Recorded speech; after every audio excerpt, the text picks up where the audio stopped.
Hello friends, welcome to our channel. तो friends, आज के इस वीडियो में हम बात करेंगे हमारी NTA UGC NET paper 1 October 2021 से रिलेटेड जो मॉक टेस्ट सीरीज़ है उसके मॉक टेस्ट 16 के बारे में।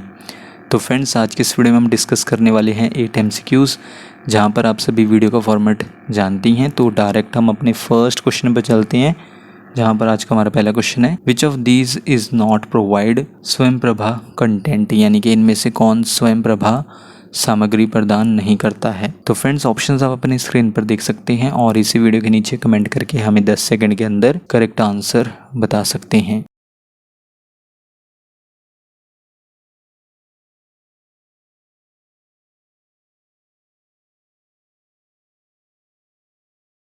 इनमें से वो है जो प्रोवाइड नहीं करता है स्वयं प्रभा का कंटेंट, वो है ऑप्शन सी AICTE, यानी कि all India council for technical education provide नहीं करता है स्वयं प्रभा का कंटेंट। इनमें से बाकी option A NPTEL, option B UGC और ऑप्शन D IGNOU, ये तीनों प्रोवाइड करते हैं स्वयं प्रभा का कंटेंट, जबकि कौन नहीं प्रोवाइड करता है, ऑप्शन C AICTE। स्वयं प्रभा का कंटेंट प्रोवाइड किया जाता है NPTEL, यानी कि national programme on technology enhanced learning द्वारा। इसके बाद IITs, यानी कि इंडियन इंस्टीट्यूट ऑफ टेक्नोलॉजीज़ द्वारा। UGC यूनिवर्सिटी ग्रांट्स कमीशन द्वारा। CEC, यानी कि कंसोर्टियम फॉर एजुकेशनल कम्युनिकेशन द्वारा कंटेंट प्रोवाइड किया जाता है स्वयं प्रभा का। और उसके बाद है IGNOU NCERT और national institute of open schooling द्वारा कंटेंट प्रोवाइड किया जाता है स्वयं प्रभा का। देन इसके बाद हम अपने नेक्स्ट क्वेश्चन पर चलते हैं। क्वेश्चन नंबर 2 में आपको बताना है, which of the following is not coordinator of स्वयं, यानी कि निम्नलिखित में से कौन स्वयं का समन्वयक नहीं है। नंबर 1 है AICTE and IGNOU, number 2 NPTEL and CEC, number 3 NITTER NITER, number 4 CBSE and NCERT, number 5 IIMB and IITs। Friends, code आप अपनी स्क्रीन पर देख सकते हैं और इसी वीडियो के नीचे कमेंट करके हमें 10 सेकंड के अंदर करेक्ट कोड बता सकते हैं।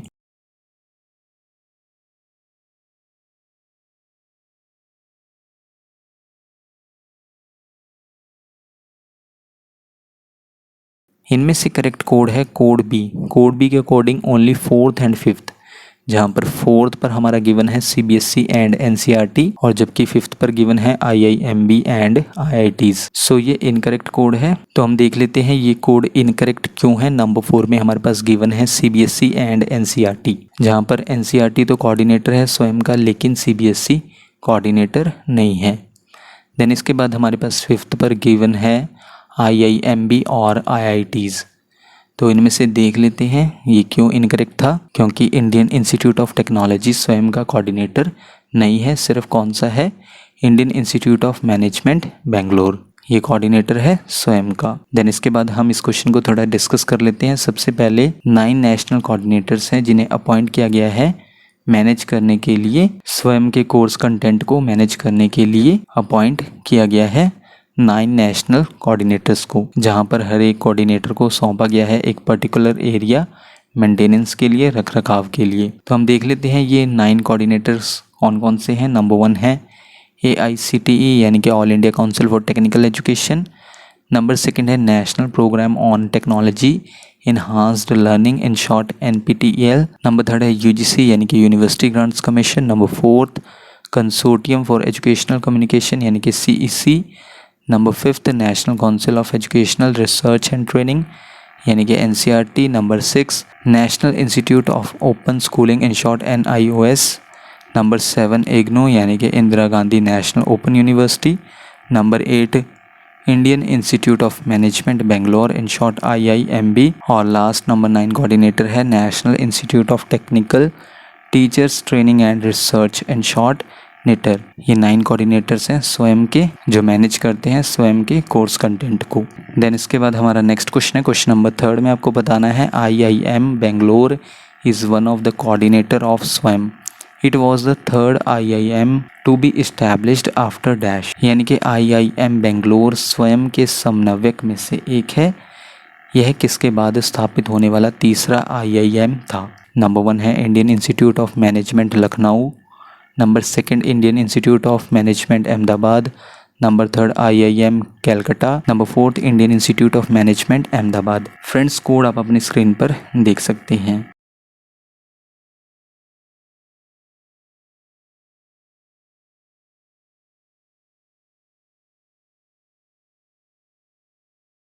तो इनमें से करेक्ट कोड है कोड बी। कोड बी के according second and third, second पर है Indian Institute of management Ahmedabad और थर्ड पर है Indian Institute of management Calcutta. तो इनके बाद ये इस्टेब्लिश हुआ था कौन सा, Indian Institute of management Bangalore, जो कि कोऑर्डिनेटर है स्वयं का, जिसे हम प्रीवियस क्वेश्चन में डिस्कस कर चुके हैं। तो पहले दो इंडियन इंस्टीट्यूट ऑफ मैनेजमेंट कौन से थे, अहमदाबाद और कैलकाटा। देन उसके बाद थर्ड कौन सा था, Indian Institute of management Bangalore, जो कि कोऑर्डिनेटर है स्वयं का। देन इसके बाद नेक्स्ट पॉइंट में Indian Institute of management Bangalore एक पब्लिक बिजनेस स्कूल है और इंस्टीट्यूट ऑफ नेशनल इम्पॉर्टेंस है, जो कि लोकेटेड है बेंगलोर में, और इसकी स्थापना कब हुई थी, 1973 में।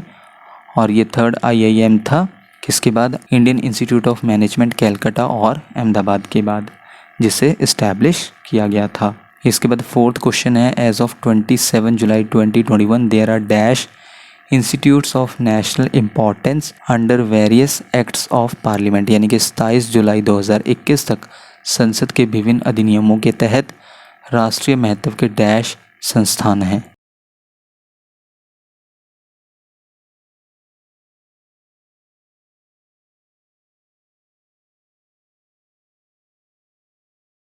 सताईस जुलाई 2021 तक कितने इंस्टीट्यूट्स ऑफ नेशनल इम्पॉर्टेंस हैं, इनमें से ऑप्शन बी 161। सो इस क्वेश्चन का करेक्ट आंसर हुआ ऑप्शन बी। इन इंस्टीट्यूट्स ऑफ नेशनल इम्पॉर्टेंस में शामिल हैं 23 IITs, यानी कि इंडियन इंस्टीट्यूट्स ऑफ टेक्नोलॉजी 23 इसमें शामिल हैं। 15 एम्स शामिल हैं, यानी कि all India institute of medical sciences 15 इसमें इंक्लूड हैं, किसमें, इंस्टीट्यूट्स ऑफ नेशनल इम्पॉर्टेंस में।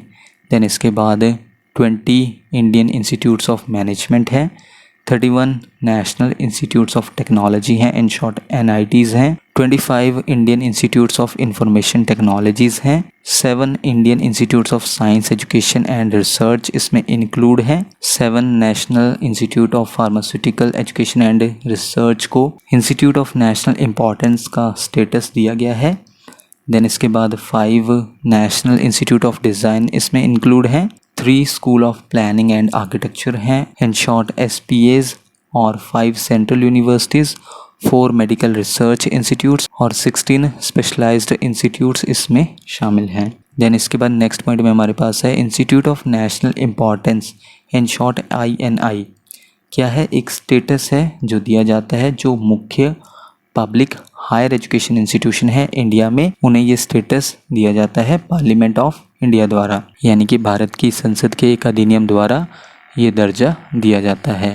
देन इसके बाद नेक्स्ट पॉइंट में इंस्टीट्यूट्स ऑफ नेशनल इम्पॉर्टेंस को क्या मिलता है, स्पेशल रिकग्निशन मिलता है, यानी कि एक विशेष मान्यता मिलती है, हायर ऑटोनॉमी मिलती है, यानी कि स्वायत्ता मिलती है, और फंडिंग मिलती है किससे, गवर्नमेंट ऑफ इंडिया से। इसके बाद क्वेश्चन नंबर 5 में आपको बताना है NITI Aayog is which type of body, यानी कि नीति आयोग किस प्रकार का निकाय है।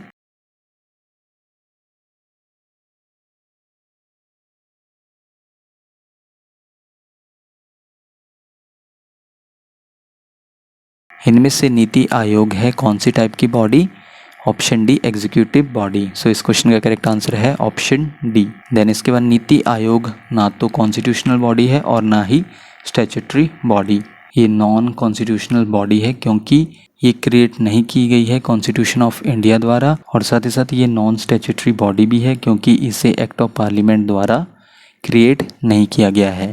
देन नेक्स्ट पॉइंट में हम बात कर लेते हैं एग्जीक्यूटिव बॉडीज़ क्या होती हैं। ये बॉडीज़ नॉन कॉन्स्टिट्यूशनल और नॉन स्टैट्यूटरी बॉडीज़ होती हैं, इन्हें कॉन्स्टिट्यूशन में मेंशन नहीं किया गया है, और नेक्स्ट पॉइंट में इन्हें इस्टेब्लिश नहीं किया गया है एक्ट ऑफ पार्लियामेंट द्वारा। एग्जीक्यूटिव बॉडीज़ ये सिर्फ बनती हैं एग्जीक्यूटिव रेजोल्यूशन से या फिर एक्शन से, यानी कि ये सिर्फ सरकार के एक्शन से ही बनती हैं। देन इसके बाद नेक्स्ट पॉइंट में एग्जीक्यूटिव बॉडीज़ को कन्वर्ट किया जा सकता है स्टैट्यूटरी बॉडी में इनेक्ट करके, यानी कि कानून बनाकर स्टैट्यूटरी बॉडी में कन्वर्ट किया जा सकता है एग्जीक्यूटिव बॉडीज़ को। एग्जाम्पल के लिए जैसे unique identification authority of India है, इन शॉर्ट UIDAI है, उसे स्टैट्यूटरी बॉडी बनाया गया है एक नया कानून लाकर। किसे? UIDAI को। इसके बाद हमारे पास नेक्स्ट पॉइंट में है नीति आयोग। नीति आयोग का फुल फॉर्म सबसे पहले आपको पता होना चाहिए, national institution for transforming India. ये क्या है? एक पब्लिक पॉलिसी थिंक टैंक है गवर्नमेंट ऑफ इंडिया का, एक पब्लिक पॉलिसी रिसर्च इंस्टीट्यूट है जिसे इस्टेब्लिश किया गया है किस एम के साथ? अचीव करने के लिए सस्टेनेबल डेवलपमेंट गोल्स को, जो कि हमारे 17 ग्लोबल गोल्स हैं जिन्हें इस्टेब्लिश किया गया था 2016 में, और इन्हें कब तक अचीव करना है? 2030 तक। जहाँ पर सस्टेनेबल डेवलपमेंट गोल्स ने किन्हें रिप्लेस किया था? मिलेनियम डेवलपमेंट गोल्स को। और इसके अलावा नीति आयोग को इस्टेब्लिश किया गया था 2015 में किसके द्वारा? NDA गवर्नमेंट द्वारा, यानी कि नेशनल डेमोक्रेटिक अलायंस गवर्नमेंट द्वारा, रिप्लेस करने के लिए प्लानिंग कमीशन को। देन इसके बाद नेक्स्ट पॉइंट में नीति आयोग काउंसिल में शामिल हैं सभी स्टेट के चीफ मिनिस्टर्स, साथ ही साथ चीफ मिनिस्टर कहाँ के? दिल्ली के और पुडुचेरी के। लेफ्टिनेंट गवर्नर सभी यूटीज़ के इसमें शामिल हैं। वाइस चेयरमैन शामिल है जिसे नॉमिनेट किया जाता है किसके द्वारा? प्राइम मिनिस्टर द्वारा। तो फ्रेंड्स, यहाँ पर आपका एक और क्वेश्चन क्लियर हो जाता है कि नीति आयोग का जो वाइस चेयरमैन है उसे किसके द्वारा नॉमिनेट किया जाता है? प्राइम मिनिस्टर द्वारा। देन इसके बाद हमारा नेक्स्ट क्वेश्चन है, क्वेश्चन नंबर 6 में आपको बताना है who is the chairperson of NITI Aayog, यानी कि नीति आयोग का अध्यक्ष कौन होता है?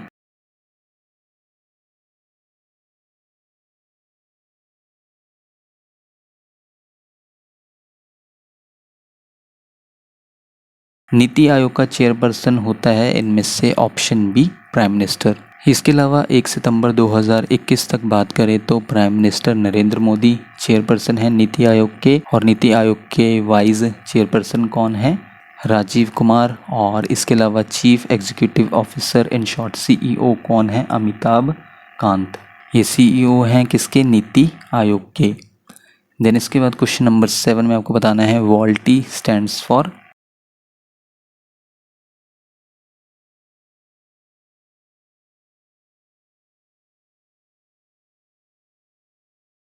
VOLTE stands for option D, voice over long term evolution.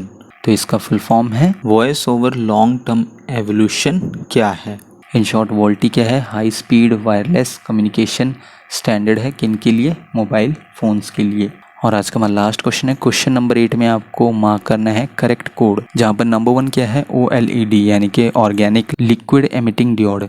Number 2 GPRS यानी कि general packet remote service. Number 3 BINAC यानी कि बर्कले ऑटोमेटिक कंप्यूटर। और नंबर 4 है WMV यानी कि वेब मीडिया वीडियो।